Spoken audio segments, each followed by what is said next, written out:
After the latest Ukrainian attack, we know one thing. Orban will be pissed off again.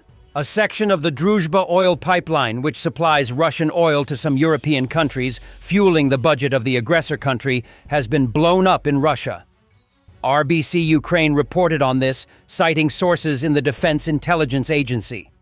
The media also published an exclusive video of the explosion on Telegram. The attack on the oil pipeline was executed on the first night of winter near the village of Kazynsky-Veselki in the Tambov region, which is on the Taganrog-Lipetsk oil pipeline. According to a military intelligence source, explosives with remote detonation and additional combustible mixtures were used to destroy the Russian oil pipeline. All of these components were necessary to achieve a greater combustion effect, and as a result, increased damage. Social media users among the eyewitnesses also reportedly reported the explosion on the local public pages. In particular, locals reported hearing an explosion in the area of Kazynsky-Veselki, accompanied by bright flashes.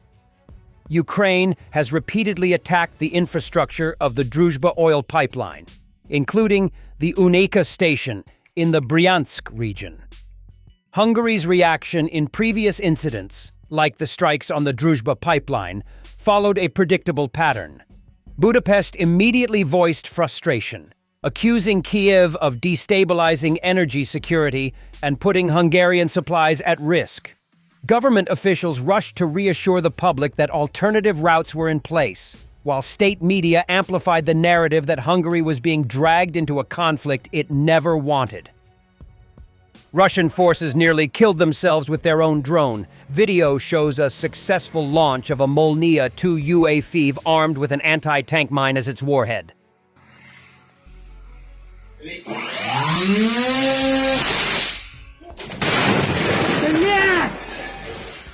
Witkoff and Kushner came away with the impression that Putin would like to end the war. He seems to want to return to a more normal life, Trump says. You know, when I was in this office and I talked about no cards, I said, you have no cards. That was the time to settle. I thought that would have been a much better time to settle. But they, in their wisdom, decided not to do that. They have a lot of things against them right now. But you have President Putin had a very good meeting yesterday with Jared Kushner and with Steve Witkoff. What comes out of that meeting, I can't tell you, because it does take two to tango. You know, Ukraine, I think we have something pretty well worked out with them. They're very satisfied, considering. But the sad part is, if I were president, no war would have ever happened. They would have had 100% of their territory. Nothing would have happened. It's a very sad situation. So think of this. U.S. Secretary of War Pete Hegseth says he wants Putin, Trump, and Zelensky at one table for a peace dinner, complete with steaks and a salad with Russian dressing. Hard to take seriously at a moment when Ukraine is fighting for its survival. If you could host a dinner party with 3 people dead or alive, who's coming to the table, and what are you eating? Oh my goodness, go ahead, babe, you go. Me go? Yeah. Well, you pick one and I'll pick one.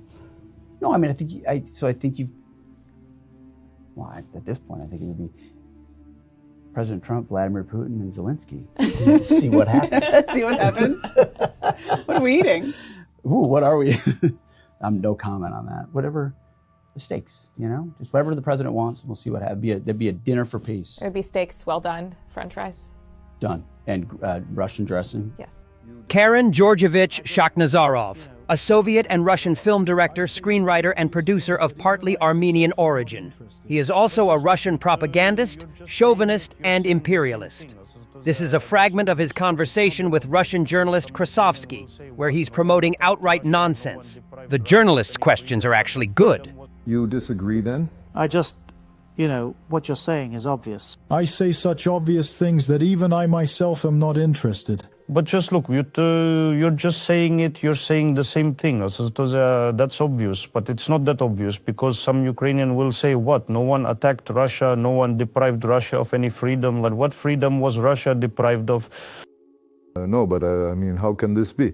Perhaps Russia itself wasn't directly attacked in that sense, but if we truly delve into the matter, the core meaning is this, that if you are positioning forces, and this is quite evident, if NATO member nations start appearing in Crimea with all their military armaments, countries which are aggressive in their actions towards Russia, then that in itself is more than sufficient. But they didn't show. What good has this war brought to Russia? If it's war, then what? I believe to a significant extent, this is actually a national liberation war. It's all about how you choose to view this particular war. You know, Russia in the 90s was essentially a colony. And of course, Vladimir Vladimirovich quietly tried to get her out of this matter. But essentially, she remained a semi-colony until 2022. Well, of course. Is it not now? Well, not now, not now. Now we can say 100% that the Russian Federation is not anyone's colony. It is truly a sovereign country. Don't you think the price for not being a colony, as you say, a colony, is too high? But the price for freedom is always, it's never cheap. If you want to be free, you must pay something for it. And by the way, Ukrainians choose bondage? No, they don't have a choice, because they are in a state of complete dependence. Well, it's obvious what kind of freedom this is. So, what's the difference between our war and theirs, in your opinion?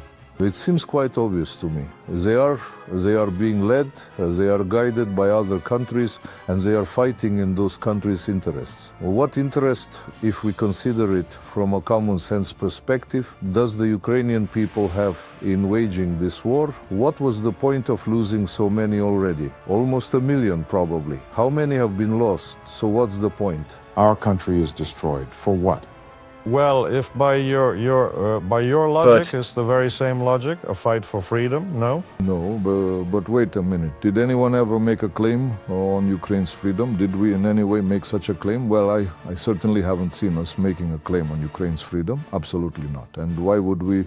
Australia is evaluating Ukraine's request for the transfer of Tiger ARH attack helicopters, which the Army is writing off as part of the transition to AH-64E Apache. Canberra is simultaneously preparing a new aid package for Ukraine, but the possible transfer of Tiger helicopters will be considered separately, ABC News reported. The publication emphasizes that the Tiger remains technically suitable for operation until at least 2040, and the manufacturer has offered Australia to extend their service life.